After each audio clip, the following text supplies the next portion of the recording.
warahmatullahi wabarakatuh. Saya Mila Hanisa dari Akuntansi Syariah 4B. Kali ini saya akan menjelaskan mengenai analisis pasar modal syariah untuk tugas mandiri mata kuliah analisis oleh dosen Ibu Maria Ulfa. Nah, selanjutnya ada pasar modal. Apa sih pasar modal itu? Nah, pasar modal sebagaimana pasar konvensional pada umumnya, yaitu tempat bertemunya penjual dan pembeli karena definisi pasar market merupakan sarana yang mempertemukan aktivitas pembeli dan penjual untuk suatu komoditas atau jasa, di mana yang diperjualbelikan di pasar modal adalah modal dan dana. Ini menurut Nasarudin dan Indra pada jurnalnya tahun 2007. Jadi, pasar modal mempertemukan penjual modal atau dana dengan pembeli modal atau dana. Istilah dari pasar modal biasanya dipakai sebagai terjemahan dari capital market yang berarti suatu tempat atau sistem sebagaimana cara memenuhi kebutuhan dari suatu perusahaan. Berdasarkan kegiatannya, istilah pasar modal sendiri setara dengan istilah bursa, efek, dan ada pula yang menyetarakan dengan pasar saham, stock market, atau stock exchange. Nah, selanjutnya itu ada saham syariah. Saham syariah adalah sertifikat yang menunjukkan bukti kepemilikan suatu perusahaan yang diterbitkan oleh emiten yang kegiatan usaha maupun cara pengelolaannya tidak bertentangan dengan prinsip syariah. Nah, apa saja sih prinsip syariah itu? Nah, yang pertama itu tidak ada transaksi yang berbasis bunga, tidak ada transaksi yang meragukan, saham harus dari perusahaan yang halal dan aktivitas bisnisnya, tidak ada transaksi yang tidak sesuai dengan etika dan tidak bermoral seperti manipulasi pasar, insider trading, dan lain-lain. Nah, pada dasarnya saham syariah itu dan saham konvensional itu tidak terdapat pembedaan, namun hanya saja prinsip-prinsipnya itu berbeda. Nah, kali ini apa saja sih pedoman syariah untuk saham? Nah, yang pertama itu uang tidak boleh menghasilkan uang. Yang kedua, uang hanya boleh berkembang bila diinvestasikan dalam aktivitas ekonomi. Yang ketiga, hasil dari kegiatan ekonomi diukur dengan tingkat keuntungan investasi. Yang keempat, uang tidak boleh dijual untuk memperoleh uang.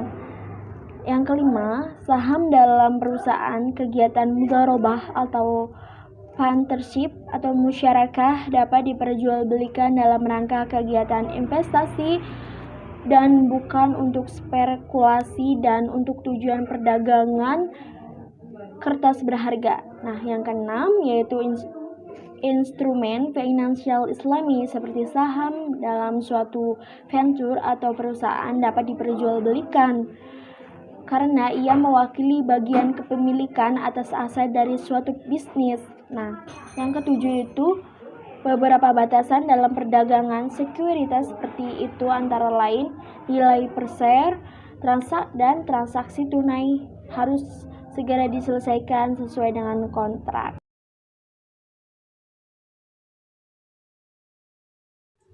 Nah, selanjutnya itu mengenai obligasi syariah.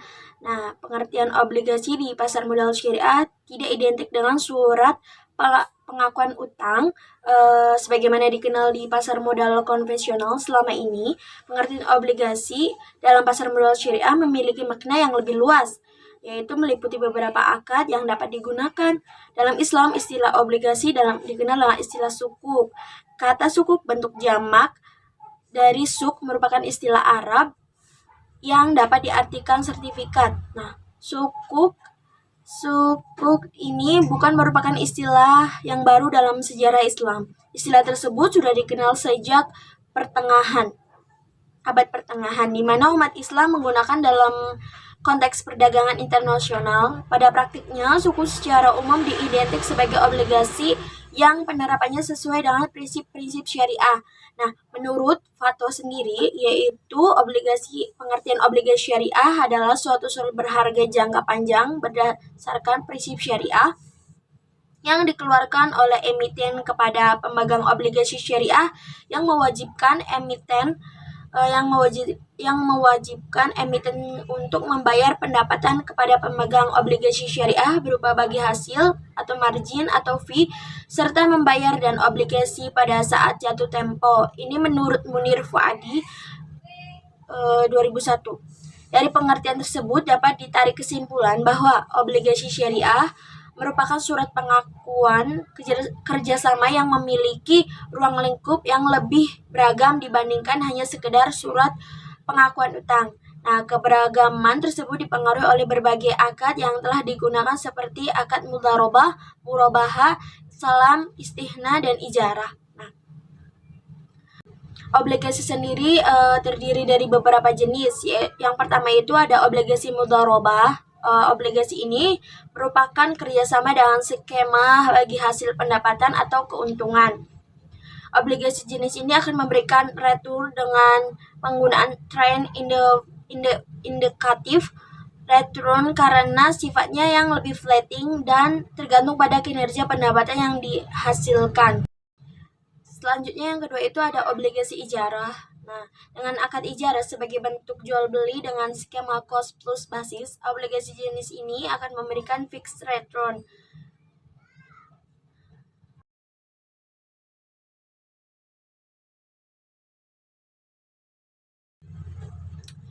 Selanjutnya adalah ada reksadana. Nah, reksadana berasal dari kosakata reksa yang berarti jaga atau pelihara dan dana yang berarti uang. Nah, sehingga reksadana dapat diartikan sebagai kumpulan uang yang dipelihara bersama suatu kepentingan. Nah, ini menurut Andri Soemitra pada jurnalnya di tahun 2010.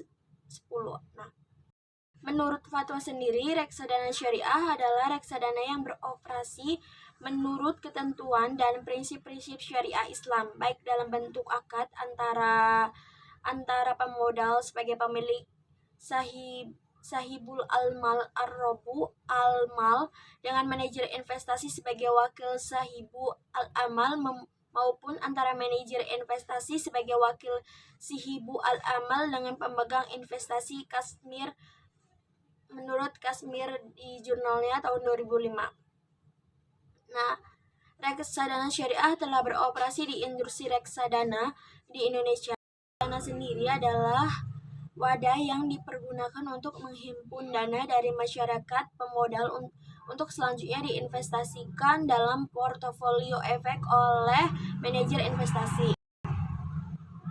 Sedangkan reksadana syariah adalah reksadana yang beroperasi menurut ketentuan dalam prinsip syariah, baik dalam bentuk akad, pengelolaan dana, dan penggunaan dana. Secara teknis, mudharabah adalah akad kerjasama usaha antara dua pihak, di mana pihak pertama menyediakan seluruh 100% modal, sedangkan pihak lainnya menjadi pengelola. Nah, selanjutnya ada pengaruh pasar modal syariah dalam pertumbuhan ekonomi nasional. Yang berjalan saat ini masih banyak praktek yang melanggar syariah. Nah, praktek-praktek tersebut diantaranya perdagangan obligasi yang memberikan bunga sebagai pendapatan bagi para pemegangnya, short selling, serta margin trading yang bersifat spekulatif dalam menyebabkan ketidakpastian harga. Pasar modal ini memiliki peran penting bagi perekonomian suatu negara karena menjalankan dua fungsi, yaitu sebagai sarana bagi pendanaan usaha atau sebagai sarana bagi perusahaan yang mendapatkan dari masyarakat pemodal investor. Yang kedua itu menjadi sarana bagi masyarakat untuk berinvestasi pada instrumen keuangan seperti saham, obligasi, reksadana, dan lain-lain. Peran pasar modal dalam pembangunan perekonomian bangsa ataupun pembangunan nasional dapat membawa keuntungan yang sangat besar. Nah, jika dilakukan dalam koridor yang baik, adil, fair, benar, dan efisien. Nah, keikutsertaan sertaan masyarakat investor melalui instrumen pasar modal menjadi harapan bersama untuk memberikan sumbangan bagi pembangunan ekonomi secara nasional. Dengan pasar modal, dana dari investor dialokasikan secara efisien dari unit ekonomi yang mempunyai dana dan dana defisit. Peningkatan aktivitas ekonomi nasional dengan adanya pasar modal, perusahaan akan lebih mudah memperoleh dana sehingga akan mendorong perekonomian nasional menjadi lebih maju dan menciptakan kesempatan kerja yang luas serta peningkatan pendapatan pajak bagi pemerintah. Sekian dari saya, kurang lebihnya mohon maaf. Wassalamualaikum warahmatullahi wabarakatuh.